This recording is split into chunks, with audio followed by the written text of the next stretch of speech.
Alright, guys, let's get into this Blurple versus Amber Steel match. Oh, yeah. I'm excited for this one because I won the die roll.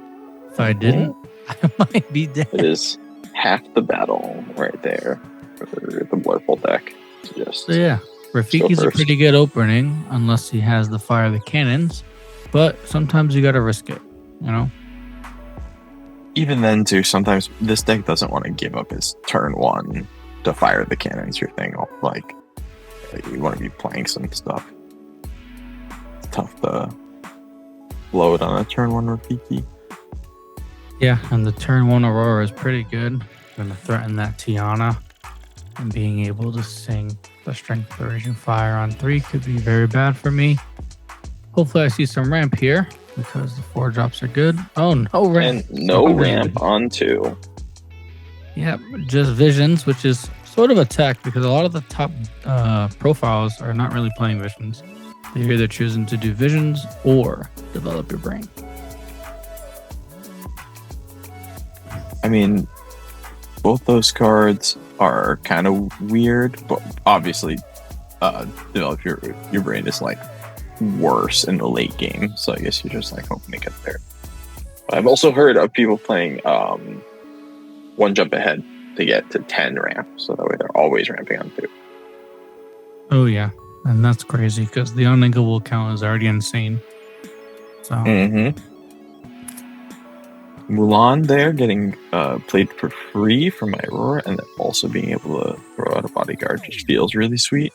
The Mulans are free. The Tianas cost 2. The 4 cost Snow White. She costs 3 when you have an Aurora. So like I think Aurora does herself. So if you have 2 Auroras, you can play the second one on turn 2 for free. Just feels like where the deck wants to be. All right, our bodyguard did not last, unfortunately. We got ramped. You did. So I'm actually feeling pretty good about that because this deck does not do so well. And I believe that this is when I inked my second Strength of Raging Fire. And then Mark was very confused. Yes. I did not know what was happening. But now I'm going to 4. So let's see. 4 drops I run are Genie, Iago, Genie right here. Because, you know, you can out the Mulan. Actually, you can out the whole board. So it's really just not bad. Just a value turn 3 play. You know? Oh, I think I saw a little teaser in the hand. Looks like you drew another card. Yeah, that was the thing. Was I think I already had a strength, and that's why I inked it last turn, and then I drew the second one. So I think you have 3 cards in hand. I'm just like belly aching over just strengthening a Genie, and then strengthening it again to get rid of it. So, which again isn't the best, but like you have so much pressure on the board. Like if I don't have a 5 drop right here, it's that weird thing where I've like pseudo answered everything you've played. Like the Rafiki's gone, there's no Genie. You didn't have like a ramp guy, but I mean turn 5 Elsa or turn 4 Elsa. It's like still pretty back. I think it's 5 because I didn't ramp. Oh yeah, you didn't ramp, so yeah. Turn 5. But Elsa. It looks like I did because I ramped you. Yeah. And it's now Zach has 7 and I have 0. So, I mean, that Snow White feels really good. After playing it in this match, I was very up on that card. Yeah, and you know that I already played my my Into the Unknown. So it's really only Hades now that can out it, or possibly a big Elsa just to stun it for a turn. I thought it was also like Elsa helps Into the Unknown get rid of it too. Like if I just like have it right now, you couldn't do both. I don't think, or you could sing it, I guess. But if you had the second Elsa, you could have done it. But I don't remember what I did here, to be honest. So we're gonna see. I'm taking a long time because it's probably just the best cards ever in my hand. Of course. I mean, when you have that many cards. Oh, yeah. Yep, so I move the damage, and then I'm going to take out the Leela here just to take 1. And probably going to say Inkabel. And then it goes right back to Zach. He has 2 cards in hand, I believe. it's making me both scared, but also feeling kind of fortunate that he didn't try to kill the Snow White with the bell. I was like, he must have something good. Yeah. Because it's like, well, I am going to inked the bell and then played a bell, and it didn't kill my guy. That he can't attack. So it's a difficult one. But here, we just feel real comfortable just questing with the Snow White. Because, you know, might as well get it before it dies. All right, Zach is going up to 9. I'm still at 0. So I'm answering the board, but no lore. And if you didn't know, in Disney Lorcana, you need lore to win the game. Well, that's kind of where I feel like the aggro decks have a little bit of advantage in the new format, because you can just start playing a dude off the top every turn, and if they don't have the answer every single turn, you're going up like 1 or 2 or 3, and it's like, oh, I top decked a Nala. Oh, I top decked Daisy Duck. Oh, he didn't have the removal spell. Mm-hmm. All right. So I do play a genie here. It's very bright, but it is a genie. It is a genie. Card, and then I ended up questing, so I did get on the board, and the threat of Tiana Doc is in front of me. A very scary Rhino comes down, and a Daisy. Not the best for me. So a lot of things to answer, and they're not exactly the easiest to answer. Being at 12 feels pretty solid at this point, but Blurble makes crazy comebacks sometimes. Sometimes you just get in a situation where you're just like locked in, and you have the Hades or what have you for the rule. Yeah, I think the thing is like, if I'm constantly putting cards on the board, if I can get you to 1 to 2 characters, then I can start questing and gets me up there. But this Rhino, honestly, is causing a lot of trouble for me. And I do have those evasives, so they'll be able to quest, bringing me up to 5. Which, you know, doesn't feel great, because he's going to be going to 16. And you do opt to play the Lilo, and you put a Nala down. Mm-hmm.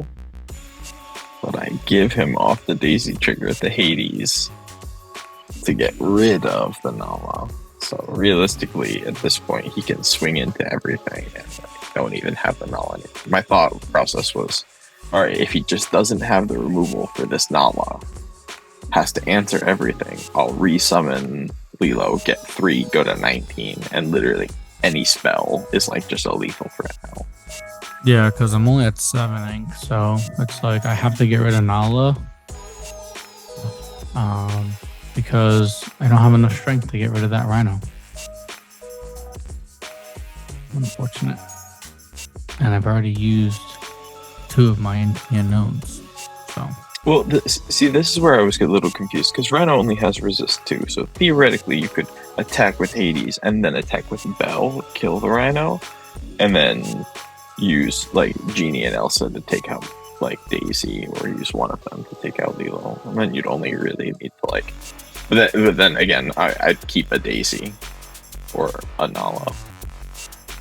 Yeah, I think in that case, then you keep Lilo, but then you go up to 18, and that's like all of your top decks are pretty good.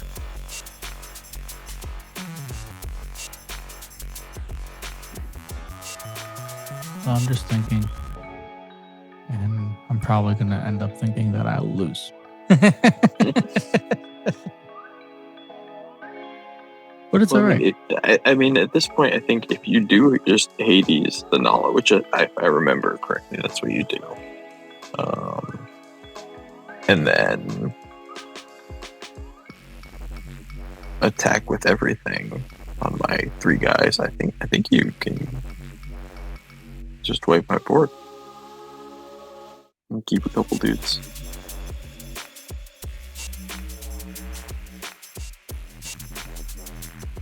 I can't see the other cards in my hand. I think I might have had a Monstro. Actually, you know what? Now that I'm thinking about it, I think you do play the Monstro. But I Monstro, but I don't know if that was a good idea. But like, yeah, because you still have to kill the Nala. Yeah, I think sort of kill the Nala. Something was gonna quest. So That's why I was like, do I care? I'm like, Nala will be easy to get rid of, so you have to turn that sideways. And the whale can get rid of everything. So it was like, okay. I think the thing was I only had one more card in my hand. Or maybe I had two.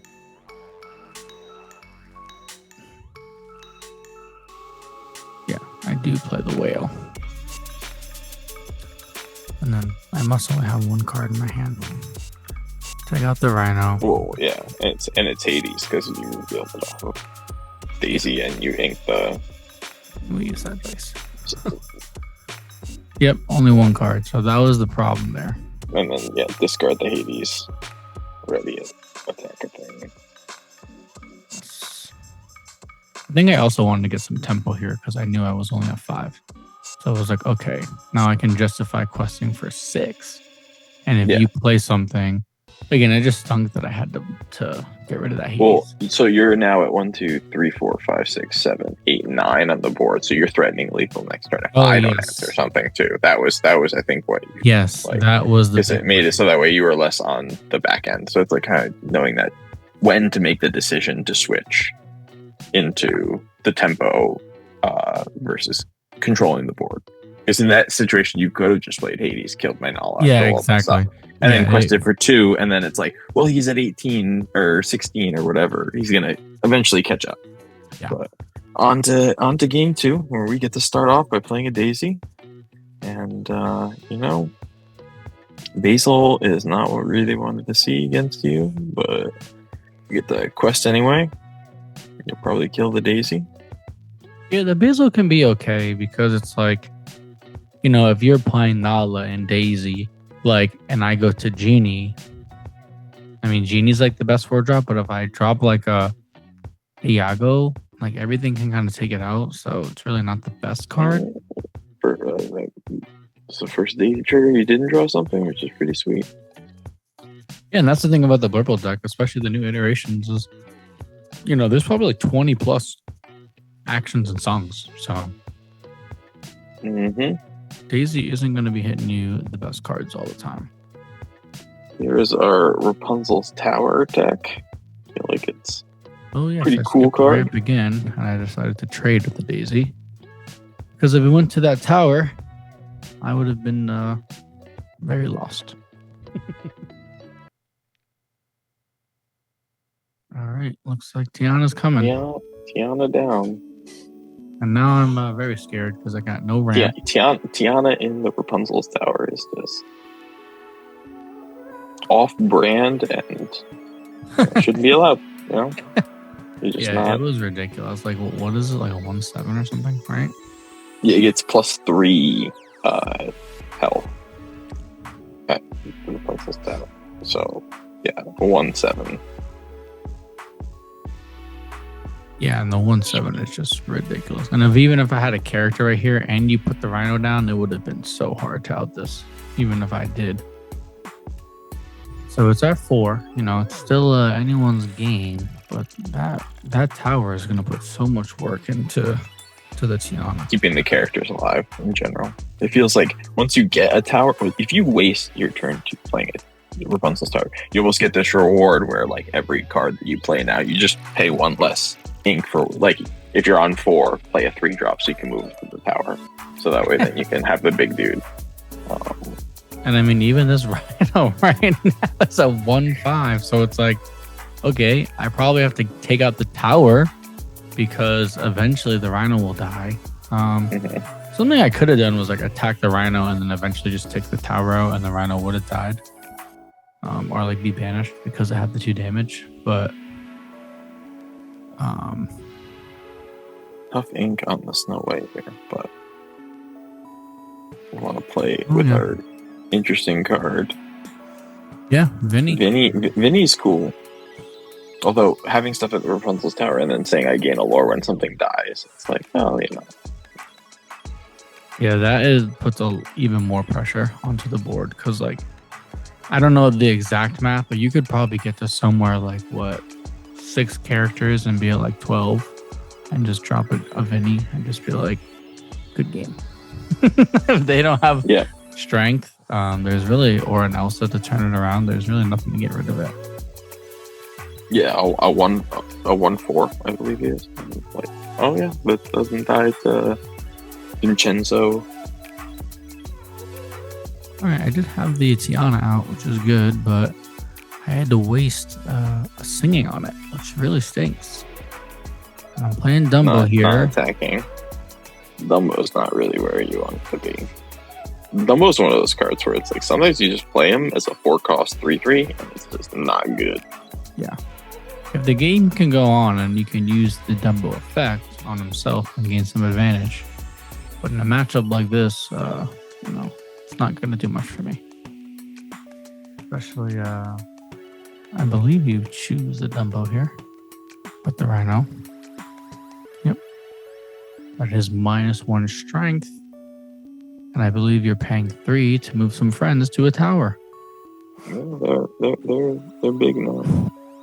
It's kind of crazy that this bodyguard becomes a 0/8 like the Minnie Mouse.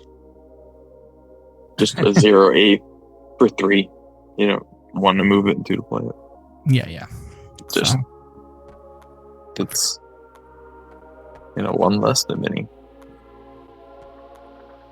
And also, like, if you want to go up on inkables, I was thinking about the Jim Deere.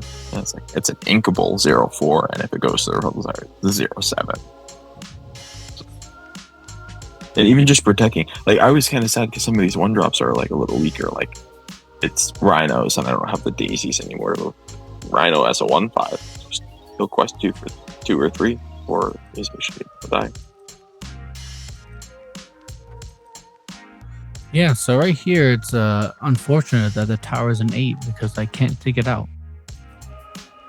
And like some tournament advice, if you're playing this matchup at like the next Milwaukee DLC or something, and that like a board is looking like this, sometimes it's just best to scoop to get that mental advantage back into some of your other games, because there's really nothing I can be drawing here to out this board. But obviously for the gameplay, we want to show you guys scenarios, so it makes it easier. Or even that you can see that slim chance of a victory coming out of this on Mark's end too. Just like there was last game where it was looking grim, and then Blurple was able to turn it around. Yeah, the second Rapunzel's tower on this turn would be. It's usually about the time where you just move everything there.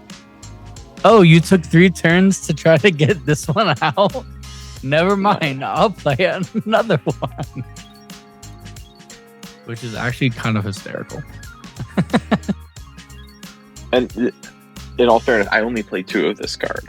But after seeing what 2 did to the game, made me want to play 3 or 4. And I do have another Monstro, but I got nothing in hand. So, does nothing. Because I'll be able to take a tower out and then take 2 things out, but there's a Vinny. So I could take Vinny out and one other thing.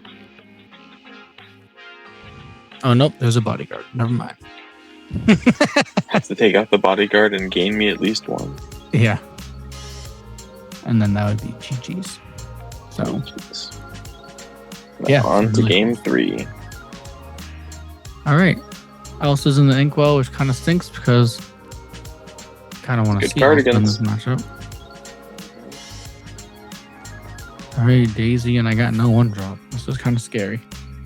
I'm sailing away. Playing the Tipo. Which I think I put the Tipo probably because I want a character out. Even though Sail gives me that 1 extra card. Oh no. Daisy and Nala is the scariest thing. Finders to the bottom.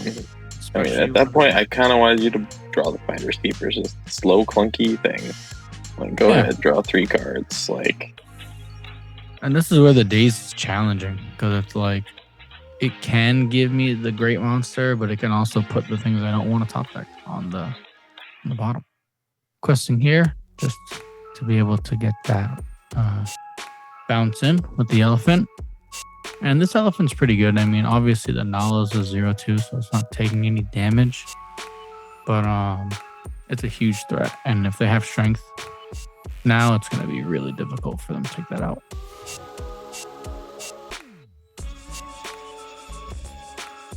I'm just thinking about which 3-drop to play. And seems like it's Lady out of the 2 ladies in her hand. And that's where Lilo feels also just worse than the Amber Steel 2 costs girl. She gives +2 resist or something like that to a character when she comes into play. Yeah. Penny, yeah. I feel like Penny would be better in the Lilo spot in this deck after having played these couple of games, but still solid. If you give to play the Nala resist 2 right now, then I can't out it. And then I think you just win. I think you just win. Yeah. Like, which is kind of crazy. All right, I do have another in which, you know, taking 2 things out on the Amber Steel board is actually really what you need to do. So if you're a Blurple player, and especially if you're going third, if you're going first on game 3, then you should definitely keep the Into the Unknown. Right to 11 and passing the turn. I mean, 11 to 1 though is insane. You know, 11 to 1 with a Vinny out. It's like, yeah. So it's like, I know you're gonna out my stuff every single turn. Like, I know it's gonna happen. So I might as well make you gain me lore for it, unless you have Fidelity. I was hoping, because I saw one in the Inkwell, really, that exactly. You were gonna have the second, but again, I have to use the Basil here to get rid of the Vinny. So you're keeping a bunch of lore. I mean, not too much lore, but still enough to make it still uncomfortable. Go to 14, you know. And I have 2 cards in hand from Doc last turn. Now I've got 3 cards and 5 ink, because you Into the Unknown me at least once. Yeah. Oh. And this is the part with you know, Amber Steel. Like, if you don't hit a strength right here, it's going to be really hard for you to come back. Because now all of my characters can basically answer your board and live. So. I mean, here's where I like kind of just try to jam like a bunch of stuff, so that way when you use the move of damage from the elephant, that I'd like possibly keep 2 or 3 lore on board, and then just play a top deck. Something not get answered. But obviously, your deck is a ton of answers. Elephant gets to take out Doc, and then Elsa takes out that. But again, you know, you're at 14, and I'm only at 2. So, you know, all it takes is a Doc and to double Nala, or something like that, and then the game is changing. So 1 card in hand. You have 3 available ink. I do believe that it was a 4-drop that I drew. I could be wrong. Right. Elephant does put the 1 damage on the Aurora. I'm going to be paying 5 for another Elsa, which is 3 in this game, which is just unfortunate for Zach. But it's really what you need to. Yeah. Like, to win the Amber Steel matchup, you got to be. And like the Elephant puts in a lot of work instead of the Aggro, especially against you, because you can just out the Aggro with 1 character. I think technically you could out it with 0 characters. Actually, you just play strength. Awesome! You just saw my nose in that clip. I mean, if it's also like fire the cannon symbol. Yes, exactly. So it's like, even though it would probably take out your whole board. And I did draw 4 strength. Yeah, I like played the Lilo and then immediately regretted it as soon as I saw the Rhino on the top and then passed. And this turn I had to play both the characters I had. I'm going to go to 18. But I think at this point I said, okay, I think I can just quest out. Yeah, you could definitely race me under most circumstances. I think it's like I have to now have the strength for one of your characters because you go 1, 2, 3, 4, 5, 6, 7, 8 next turn. Yeah. So I have to be able to kill at least one of your characters that quest for 2.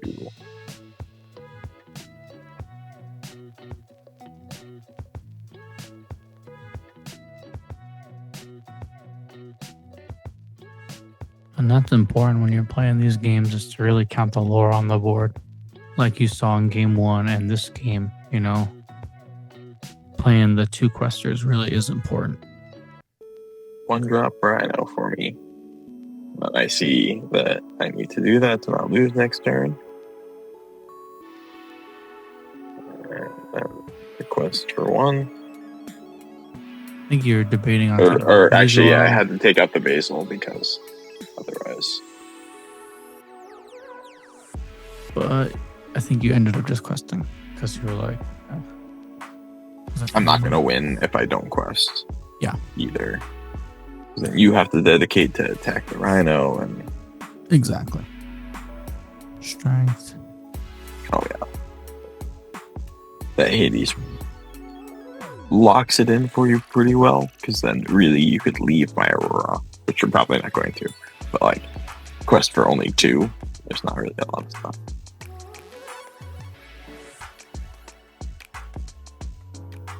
I don't think there's anything to get us out of this, but.